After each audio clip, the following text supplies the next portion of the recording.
حکم محترم اور حضرات اساتذہ کرام، یہ ایک واضح حقیقت ہے کہ عورت نصف انسانیت ہے۔ اس کے تصور سے ہی کائنات میں رنگ و بو ہے۔ وہ مختلف اور منفرد خصائل و صفات کی مالکہ ہے۔ فہم و فراست میں اسے امتیاز حاصل ہے۔ اس کی گود آدمیت کی آماج گاہ ہے۔ اس کا وجود عود و مشک و گلاب سے بہتر و برتر ہے۔ حیا، عزت اور وقار اس کی شناخت ہے۔ شفقت و رحمت سے اس کی ذات کا ہر خاکہ معمور و مزین ہے۔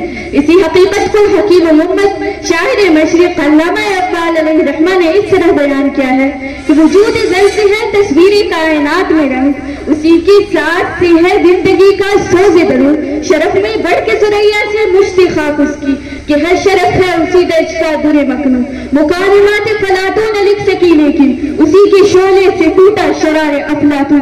ان اشعار کی صداقت، نغمگی خوبصورتی اور فنی خوبیوں پر گفتگو کرنا تو سخن شناسوں کا کام ہے۔ میں تو بس یہاں اس تصویر کا دوسرا تاریخ پہلو دکھاتی ہوں تاکہ اس سے نکالے جانے والے منفی نتیجے کی تردید ہو سکے۔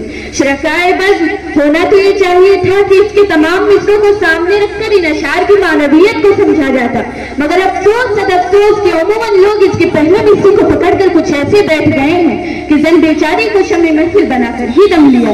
کیا شاہراہوں پر لگے قد آدم بورس، یا دکانوں پر بیچی جانے والی بڑی سے بڑی اور چھوٹی سے چھوٹی چیزوں پر موجود تصاویر، اور کیا ٹیلی ویژن پر چلنے والے علم غلم اشیاتی اشتہارات، ان سب میں عورت ہی سے رنگ آمیزی کی کوشش کی جانے لگی۔ اور ستم بالائی ستم تو یہ کہ اسی کائنات کا رنگوں کو سمجھایا گیا، بلکہ سچ تو یہ ہے کہ صنف نسواں کی توہین ہے۔ کیا ہم نے کبھی سوچا کہ ہم جس صنف کو بہت حسن کی علامت مان رہے ہیں اور جسے دلربائی اور ستائشی القابات کے نازیبہ خطابات سے نواز رہے ہیں، کیا وہ عورت آپ کے لیے فقط ایک جسم ہی ہے؟ نہیں، وہ فقط جسم نہیں بلکہ اس سے وابستہ کئی مقدس اشتیاق سے جڑے ہوئے ہیں جو اپنے آپ میں پاکیزگی کی اعلیٰ ترین مثال ہے۔ عورت اگر ماں ہے تو جنت، بیوی کے روپ میں ہے تو راحت، بہن کی صورت میں ہے تو غیرت، اور بیٹی کی شکل میں ہے تو سراپا رحمت ہوا کرتی ہے۔ عورت کائنات کا وہ جز ہے جس نے تخلیقی انسانی کو مکمل کیا۔ صد ہے کہ ہم نے اسلام کے مزاج اور اقبال کے اس نقطۂ فکر کو بھول کر اس کو اشتہار کا سامان بنا ڈالا،